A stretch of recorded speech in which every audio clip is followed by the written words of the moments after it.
अच्छा खैर लाइट तो आई नहीं, बट जो लास्ट के इंपॉर्टेंट टॉपिक्स रह गए हैं सोशल और बिहेवियरल साइंसेज में से वो पढ़ लेते हैं। सो पर्सनालिटी का एक क्वेश्चन पूछा जाता है। तो पर्सनालिटी डेफिनेशन देख लेते हैं। Personality is the sum total of all the physical, mental and physiological attributes of the human being.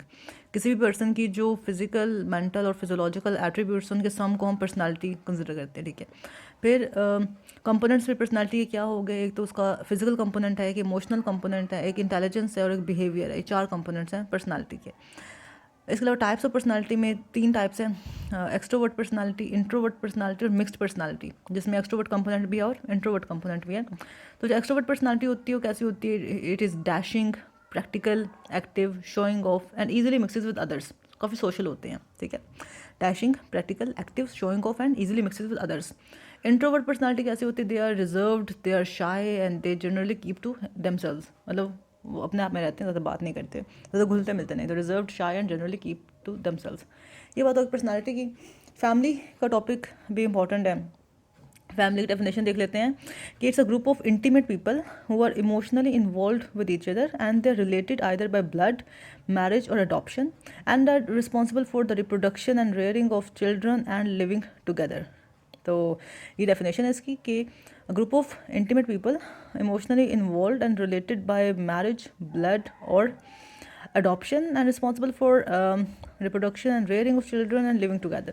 Types of families भी important है। न्यूक्लियर फैमिली, जिसमें यू कैन से एक मैरिड कपल अपने बच्चों के साथ रहता है single, that is called as a nuclear family, ठीक है। Consist of a married couple and the children and which are regarded as dependent, जो बच्चे हैं वो डिपेंडेंट ऑन द पेरेंट्स। ये तो न्यूक्लियर फैमिली है। जॉइंट फैमिली क्या है, so in joint family parents and grandparents as well as brothers and sisters live together. तो मल्टीपल कपल्स अपने बच्चों के साथ under one roof in the same household जो रहते हैं, that is called as joint family. कि joint family parents and grandparents as well as brothers and sisters live together. So it consist of a number of married couples and their children who live together in the same household, ठीक है। Number of couple साथ रहते हैं। Third important जो type of family that is 3 generation family.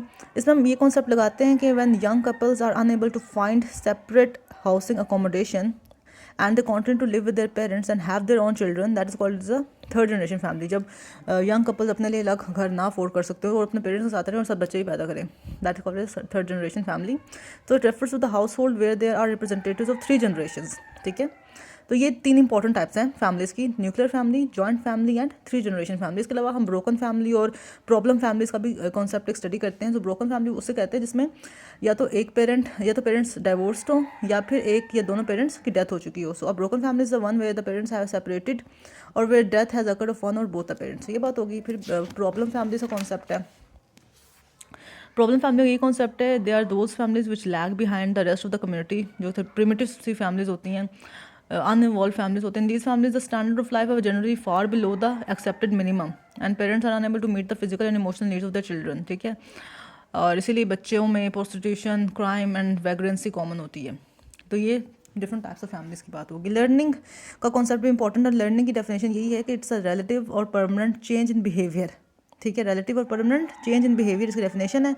Types of learning होती है, इसको हम कैप के निमोनों से याद करते हैं। कोग्निटिव लर्निंग होती है, अफेक्टिव लर्निंग होती है और साइकोमोटर लर्निंग। तो ये 3 टाइप्स हैं लर्निंग की, कोग्निटिव, अफेक्टिव एंड साइकोमोटर। फिर जो फैक्टर्स अफेक्ट करते हैं लर्निंग प्रोसेस को, उसमें 6 इंपॉर्टेंट फैक्टर्स हैं।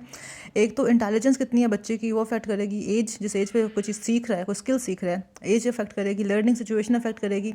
बच्चे की मोटिवेशन कितनी है वो अफेक्ट करेगी। फिजिकल हेल्थ कैसी है, उसकी मेंटल हेल्थ कैसी है, ये अफेक्ट करेंगी। तो intelligence, age, learning situation, motivation, physical health and mental health.